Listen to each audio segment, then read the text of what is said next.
1 week ago today, Charlie Kirk was murdered in Utah for the crime of speech.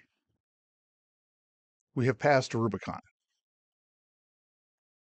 We've passed a point of no return. Battle lines have been drawn, and it is time to pick a side.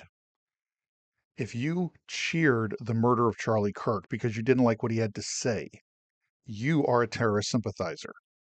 If you are happy and giddy that a human being was murdered in public at that because you disagreed with his politics, then you condone violence and you wish harm on those you disagree with. Maxine Waters is a vile hag, a piece of human filth, who uses her congressional office to openly whip and foment her followers to commit violence against Republicans and conservatives. And if you see anybody from that cabinet in a restaurant, in a department store, at a gasoline station, you get out and you create a crowd.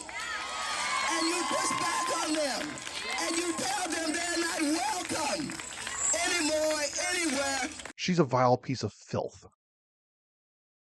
But she doesn't deserve harm. I want to tell you, Gorsuch, I want to tell you, Kavanaugh, you have released the whirlwind, and you will pay the price. Chuck Schumer is a vile piece of human filth who openly threatened and whipped up hate and violence against the Supreme Court because they were going to possibly commit the crime of ruling according to their interpretation of the law instead of according to his agenda. Chuck Schumer, like Maxine Waters, celebrates violence and wants violence against his political opponents because he thinks it's going to advance his cause. He's a piece of human filth. But despite his advocacy for violence, he doesn't deserve violence. I'm gay. There's a number of things I disagree with Charlie Kirk on, especially about theological interpretation. I would love to have actually met him and debated him on a few of these things. Most likely he would have wiped the floor with me because he's much better at debating than I ever could be. But I would love to have done it. And then the best part of it is he and I could have gone and had dinner and talked about all kinds of other things because we're both human beings. And only one time in my life did I ever fall into actually celebrating somebody getting harmed, and I immediately regretted it, repented of it, and I am going to admit it because I was wrong. A few years ago when Nancy Pelosi, the other hag, the one who tried to overthrow the sitting president of the United States, the one who tried to use a global pandemic to lock down our country into a North Korea-style despotism while she paraded around in front of her little refrigerator with ice cream. Her husband was attacked in a brutal attack in her home in California. As soon as that story broke, I was so angry. The first thing I thought of was, I actually posted it. I deleted the post, but of course, the internet's forever. So if you want to find that post, it's out there. Go look for it. I'm taking ownership of it because I did it and I was wrong. I didn't say good for him. He got what he deserved. But I said, yeah, why do you think I'm going to care? They've been fomenting violence. It came back to them. Well, they get to enjoy it. For just a moment, I became what I hated. For just a moment, I became what I hated. And I was celebrating political harm on somebody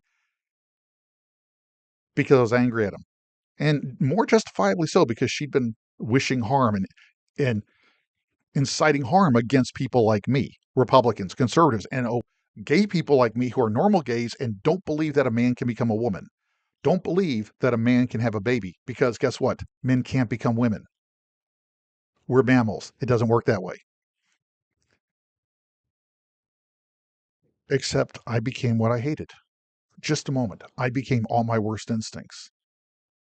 And I've regretted that moment ever since. As soon as I realized that, within minutes I yanked that post. But the internet's forever. You want to find it? Go look for it. It's out there somewhere. It's been recorded somewhere.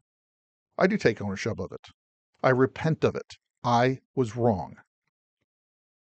If you celebrate the murder of Charlie Kirk, you are celebrating terrorism. You are supporting the violent overthrow of the society you live in.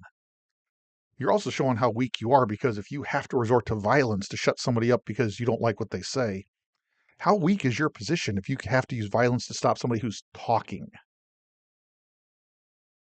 Battle lines are drawn. Pick a side. You either side with murderers and terrorists, or you side with freedom and a constitutional republic that engages inevitable human conflicts under the protection and auspices of the law. There's no compromise here. There is no moral ambiguity.